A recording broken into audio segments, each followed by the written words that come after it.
Alrighty, we are being welcomed as we walk into the railroad house.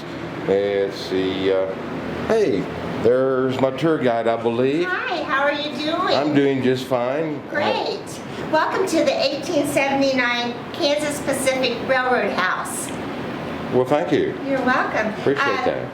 It was originally an office building, and then in 1940, my husband's grandparents moved from Park, Kansas, and they needed a place to live. And so the railroad said, take this office and make it your home. So my Grandpa Cree came in and he added electrical, and he put divider walls in between. These were like two big rooms and two big rooms upstairs, and he made them into smaller rooms. This was the kitchen, the original kitchen. All right. And then this room here was the dining room. But then later became their bedroom, as they had 14 children. And so the dining room wasn't big enough, so they just made this into their bedroom. 14 children? Yes, 14. Wow, 8 boys and 6 girls. Wow. And Grandpa put a closet in each bedroom. And of course back then they didn't need a large closet, but this held everything they needed. Yes. I once lived in a house that had like a cabinet over the closet area. It was one of my favorite hiding places. Oh, that would be awesome. I bet they might have used that. Yeah. Let me point out one thing right quick. Because my dad raised me as an electrician, wiring homes and businesses and stuff, I want to point out the wiring that you talked about. Yes. Folks, if you've never seen anything like this, this is called knob and tube wiring. And it was discontinued because it can become quite dangerous if it's not treated properly. And I'm glad that some of this wiring has been preserved, for an example, because lots of times that wiring, if it was installed in a building as a new construction, you would never see this type of wiring. Yeah. Since this was redone, there was no electricity when this building was built. Well, it had to be installed on the outside. Because it's a very thick building, and you can't really hide things in this. Made of limestone or sandstone, I would think, correct? That's what I see on the exterior. And this room we've made into the dining room and the living room. Okay. It was, their bedroom used to be on the north, there in a little room, and then they took that wall back out and made the dining room their bedroom. Yes, the sewing room as well, I see. Yes, yes, Grandma was quite a sewer. She made all the kids' clothes. And so, yeah, that's the way they did it back then. And this sewing machine, one of the sisters, here's the 14 children. Oh my. All grown up, of course. Yes, and there's only 3 living sisters now. I see. The one that had donated this sewing machine passed away 2 weeks ago, a week and a half ago. Oh. And it was a neighbor lady, and Mrs. Cree sewed, loved to sew. And this machine, still working condition. And it was manually operated with a pedal down there, and a Franklin model. Yes, beautiful machine. Very ornate as well. Yes, beautiful. Wonderful. Now, I suppose when this building was first put into place, they also had to use candles and lanterns for lighting. Yes. Yes, and of course a wood-burning stove. Yes, they got coal from the railroad, and that they had a coal dump on the north side that would go down into the basement. The basement is very tall basement. It's solid stone clear down to there. Wow. And they would get that for part of their pay, so they weren't coal. Yeah. And so they had a stove in this room and one in the kitchen. No heating upstairs, so it got really, really cold. Yes. But that's where the children stay. So, and Most of the furniture you see is my husband and I. We used to own an antique store, and now we've put the antique furniture in here to make it a living space. That's beautiful. Thank you. All right, well, let's go upstairs.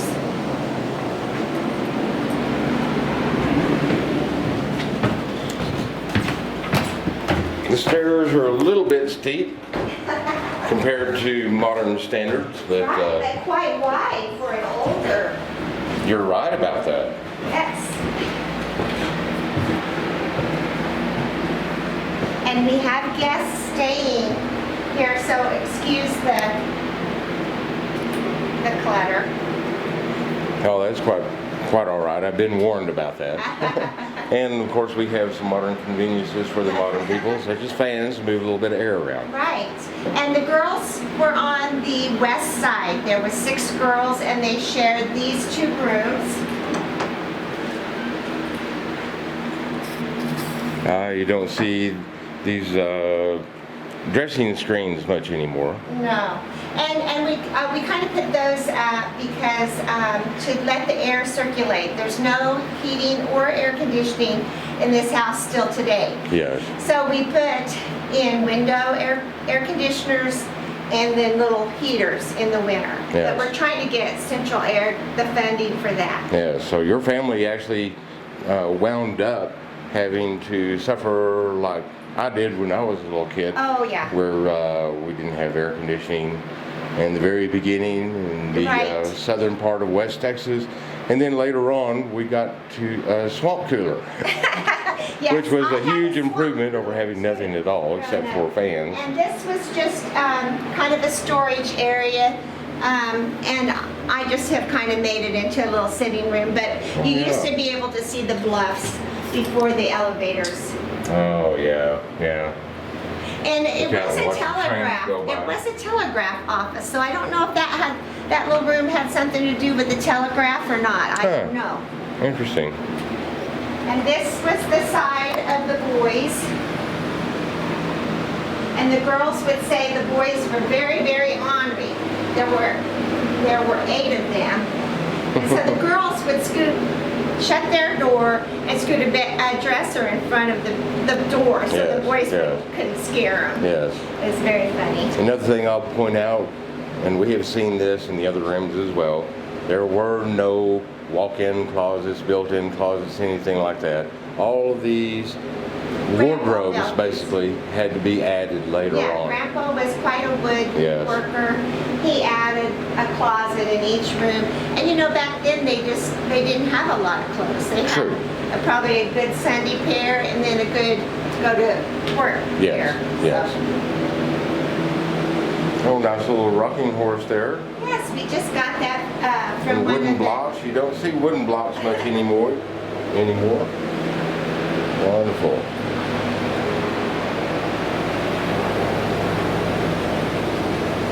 Oh, I love the bed quilts. Yes, this quilt was made by my grandmother, now Katrin, and she lived to be 105. Oh my. And she made a quilt for every grandchild, every great-grandchild, and of course, she made this one. And you can see she was quite a sewer, and she would make shirts for my grandpa. And some of these are shirts that she made for my grandpa, and some of them are dresses she made for me. Wow, with these So- small pieces like this, there's Yeah, a heck she of a just lot of used stitching that scraps. goes into that. Yeah, she just used scraps. And this bedroom set is from my other side of my grandparents, the Zortmans. Okay. My grandpa and grandma Zortman had this bedroom set. All So, right. now, we have some neat pieces here. I'll say. Now, I see what looks like to be a vent here, so some Right. heat could travel from downstairs. They did that up through in the upstairs. 70s, when a family lived here I in the see. 70s. I They see. cut a hole there to get some heat up here. But Yes. when the original family of the Crees lived here, they said they had no heat or Oh, air okay. conditioning. Now, further up north, that's sort of a fairly common thing in older buildings that are Yeah. multi-story. they would have vents that would allow some of the heat from downstairs. And many times they would have their wood-burning stove that probably wouldn't burn all night, but at least it made the beds a little bit warmer, or the bedrooms a little bit warmer, so that when you went to bed, underneath your feather ticks, you had something to protect you until the next morning, and then, of course, you were freezing when you got out of bed. Right. And that's why many kids those days didn't want to get out of bed. Right, but that was something that they did in the 70s with another family.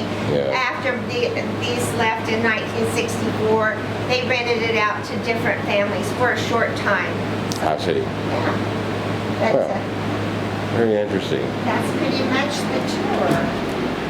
All right.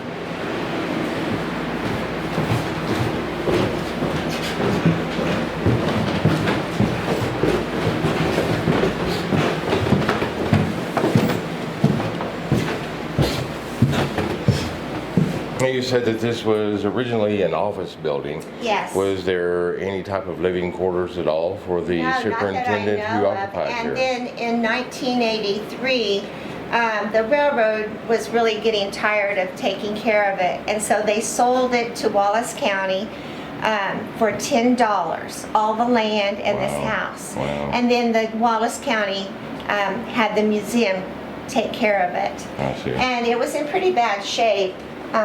This Oh, is in that's in- 1996. This is what they finally decided to start working on it. And so they got a grant from KDOT in 1999 and started to fix it up. Yeah. But then in 2017 is when we added onto the museum, and we took everything out of here that they had stored artifacts in here. And so my husband, Vernon, and I started cleaning it out. And this was the first year, 2017, that it had been cleaned and emptied. And Wow. then in 2018, my husband built the shower, and we had a family reunion and had people staying in the house. Wonderful. So you two are responsible for a heck of a lot of work that has gone into yes, this building. and I love this old house. I mean, it's got some real good character. Yes. So Incredible character. Now, are there older photographs of your family that live here? yes, there are. I have a book of.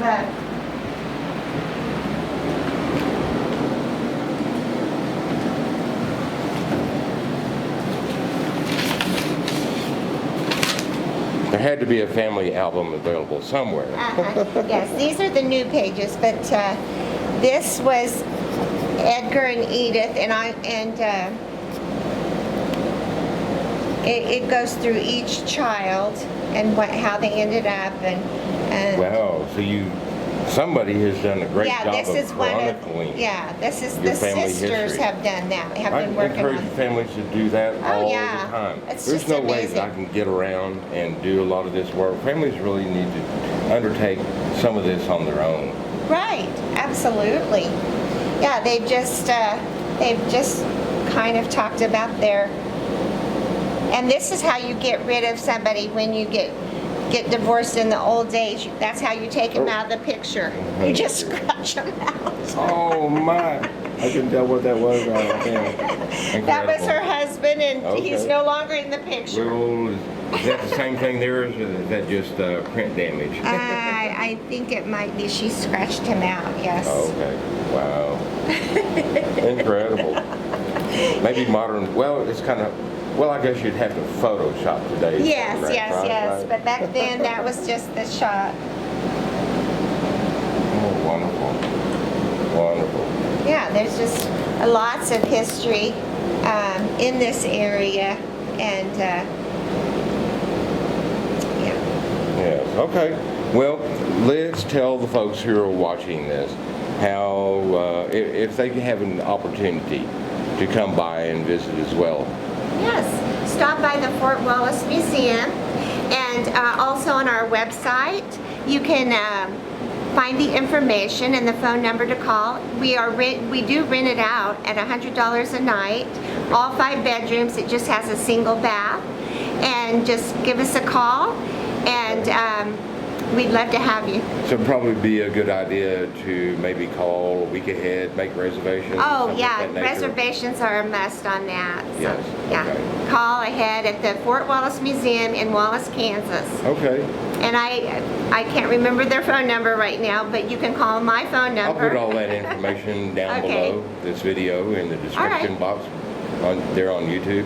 That's and awesome. By the way, I apologize because we just met Right. and I didn't get you to introduce yourself. Hello, I'm Deborah Fisher, and my husband Vernon Fisher, and his family, Edgar and Edith Creed, lived in this house from 1940 to 1964. All right. And I love this house, and that's why we're doing what we're doing. Well, wonderful. I love people who help preserve our Yeah. history and culture as much as we possibly can for future generations. Well, And thank your you. family has played a large part in that. Thank you very Yeah, much. Thank you. All right. Well, Come again. thank you.